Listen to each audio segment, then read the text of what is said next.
పంచాయతీ ఎన్నికల్లో దూసుకెళ్లింది అధికార కాంగ్రెస్. తొలి విడత ఫలితాల్లో అత్యధిక స్థానాల్లో హస్తం పార్టీ బలపరిచిన అభ్యర్థులు విజయం సాధించారు. తొలి విడతలో రాష్ట్ర వ్యాప్తంగా 2198 మంది కాంగ్రెస్ మద్దతుదారులు గెలిచారు. ప్రతిపక్ష బీఆర్ఎస్ పార్టీ కేవలం 1123 స్థానాలలోనే సత్తా చాటింది. ఇక బీజేపీ మద్దతిచ్చిన అభ్యర్థులు 175 సీట్లలో గెలిచారు. 401 స్థానాల్లో ఇండిపెండెంట్లు గెలిచారు. నల్గొండలో అత్యధికంగా 198 స్థానాల్లో కాంగ్రెస్ మద్దతిచ్చిన అభ్యర్థులు విజయ బావుట ఎగరవేశారు. ఫస్ట్ ఫేజ్ ఉత్సాహంతో సెకండ్, థర్డ్ ఫేజ్లపై ఫోకస్ పెట్టారు అధికార కాంగ్రెస్ పార్టీ నేతలు. పంచాయతీ ఎన్నికల్లో దూసుకెళ్లింది అధికార కాంగ్రెస్. తొలి విడత ఫలితాల్లో అత్యధిక స్థానాల్లో హస్తం పార్టీ బలపరిచిన అభ్యర్థులు విజయం సాధించారు. తొలి విడతలో రాష్ట్ర వ్యాప్తంగా 2198 మంది కాంగ్రెస్ మద్దతుదారులు గెలిచారు. ప్రతిపక్ష బీఆర్ఎస్ పార్టీ కేవలం 1123 స్థానాల్లోనే సత్తా చాటింది. ఇక బీజేపీ మద్దతిచ్చిన అభ్యర్థులు 175 సీట్లలో గెలిచారు. 401 స్థానాల్లో ఇండిపెండెంట్లు గెలిచారు. నల్గొండలో అత్యధికంగా 198 స్థానాల్లో కాంగ్రెస్ మద్దతిచ్చిన అభ్యర్థులు విజయ బావుట ఎగురవేశారు. ఫస్ట్ ఫేజ్ ఉత్సాహంతో సెకండ్, థర్డ్ ఫేజ్లపై ఫోకస్ పెట్టారు అధికార కాంగ్రెస్ పార్టీ నేతలు. మరిన్ని డీటెయిల్స్ సచివాలయం నుంచి యాదగిరి లైవ్ లో అందిస్తారు. యాదగిరి, రెండో విడత పంచాయతీలపై కాంగ్రెస్ ఫోకస్ కి సంబంధించి అప్డేట్స్ ఏంటి? ఏదైతే ఈ మొదటి విడతకు సంబంధించి పంచాయతీల ఎన్నికలకు సంబంధించిన దాంట్లో మొదటి విడత ఫలితాల్లో కాంగ్రెస్ హవా కొనసాగిందనే చెప్పొచ్చు. ఎక్కడ చూసినా, ఏ జిల్లాలో చూసినా కూడా అత్యధిక సీట్లు కాంగ్రెసే. సర్పంచ్కు సంబంధించినటువంటి సీట్లు కాంగ్రెసే సొంతం చేసుకున్నది. మనకు మొత్తం 3834 గ్రామ పంచాయతీలకు ఎన్నికలు జరిగాయి.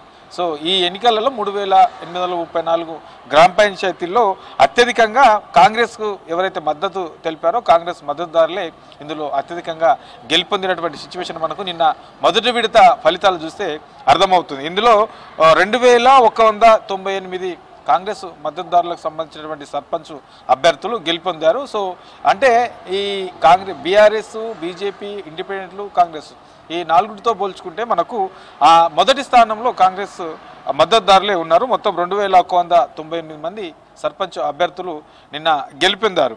ఇక రెండో ప్లేస్లో బీఆర్ఎస్ ఉన్నది. ఇందులో కేవలం 1123 స్థానాలకే బీఆర్ఎస్ పరిమితమైంది, అది రెండో ప్లేస్లో ఉన్నది. ఇక మూడో స్థానంలో బీజేపీ కేవలం 175 స్థానాలు మాత్రమే బీజేపీ మద్దతుదారులు సర్పంచ్ అభ్యర్థులుగా గెలుపొందారు. ఇక ఇండిపెండెంట్గా పార్టీలకు అతీతంగా ఎవరు మద్దతు తెలియకుండా ఎవరికి వారు ఇండిపెండెంట్గా పోటీ చేసినటువంటి అభ్యర్థులు రాష్ట్ర వ్యాప్తంగా కూడా మొదటి విడతలో 401 మంది అభ్యర్థులు ఈ సర్పంచ్గా గెలుపొందారు.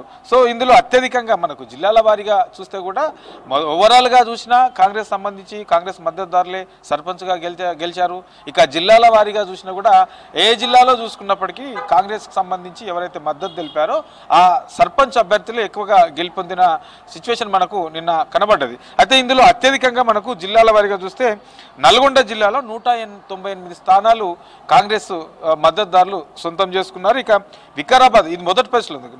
నల్గొండ జిల్లా మొదటి ప్లేస్లో ఉంది. 198 కాంగ్రెస్ ఎవరైతే మద్దతు తెలిపారో ఆ మద్దతుకు సంబంధించినటువంటి అభ్యర్థులే గెలుపొందారు, సర్పంచ్ అభ్యర్థులు గెలుపొందారు.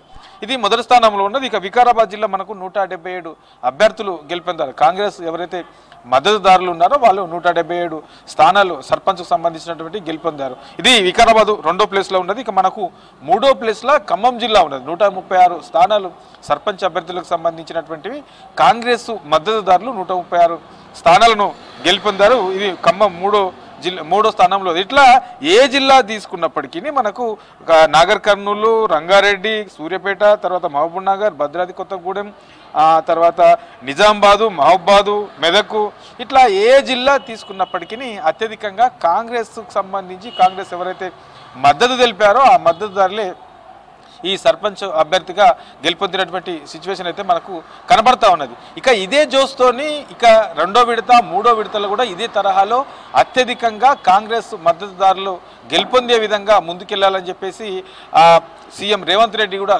సూచించినట్లు తెలుస్తా ఉన్నది. ఇక ఇప్పుడున్నటువంటి జోసు మొదటి విడతలో చాలా ఎక్కువగా కాంగ్రెస్ ఎవరెవరైతే కాంగ్రెస్ సంబంధించినటువంటి మద్దతుదారులు గెలిపారో ఈ జోస్తోనే ముందుకెళ్లాలని చెప్పేసి కూడా కార్యకర్తలకు తర్వాత ఎమ్మెల్యేలు కూడా సూచించినట్టు తెలుస్తా ఉన్నది. రెండో విడత, మూడో విడత కూడా ఇదే తరహాలో అత్యధికంగా కాంగ్రెస్ మద్దతుదారులకు సంబంధించిన సర్పంచులే గెలుపొందుతారనే ధీమా కూడా కాంగ్రెస్ సంబంధించినటువంటి నాయకులు అభిప్రాయపడతా ఉన్నారు, అదే ధీమాలో ఉన్నారు. సీఎం రేవంత్ రెడ్డి కూడా అదే ధీమా వ్యక్తం చేస్తూ ఉన్నారు. అయితే నిన్న చూసాం మనం అర్ధరాత్రి వరకు కూడా ఈ కౌంటింగ్ కొనసాగింది.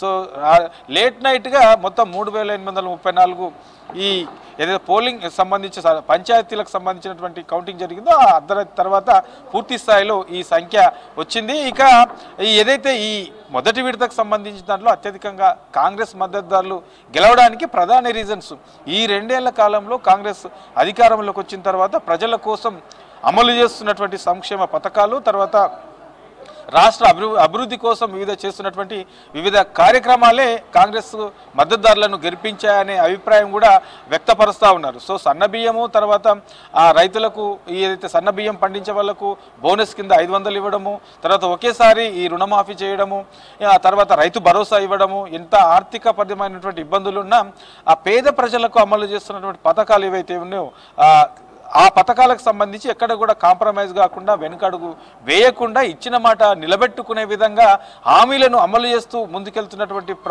కాంగ్రెస్ ప్రభుత్వంకు ప్రజలు మద్దతు తెలుపుతున్నారు. అదే తరహాలో ఇక నుంచి ఈ 2వ విడత 3వ విడత 2 ఫేజులకు సంబంధించి కూడా పూర్తి స్థాయిలో కాంగ్రెస్ మద్దతుదారులే ఎక్కువగా గెలిపించుకునే విధంగా అందరూ కూడా పనిచేయాలని చెప్పేసి కూడా సీఎం రేవంత్ రెడ్డి సూచిస్తున్నారు. ఇక ఏదైతే ఈ గెలుపొందినరో ఈ గెలుపును ఆదర్శంగా తీసుకొని దీన్ని మరింత ఛాలెంజ్గా తీసుకొని ఇక రానున్న రోజుల్లో ప్రజల కోసము రాష్ట్ర అభివృద్ధి కోసం మరింత కృషి చేసే విధంగా ముందుకెళ్తామనే అభిప్రాయాలు అయితే వ్యక్తమవుతా ఉన్నాయి. అపర్ణ.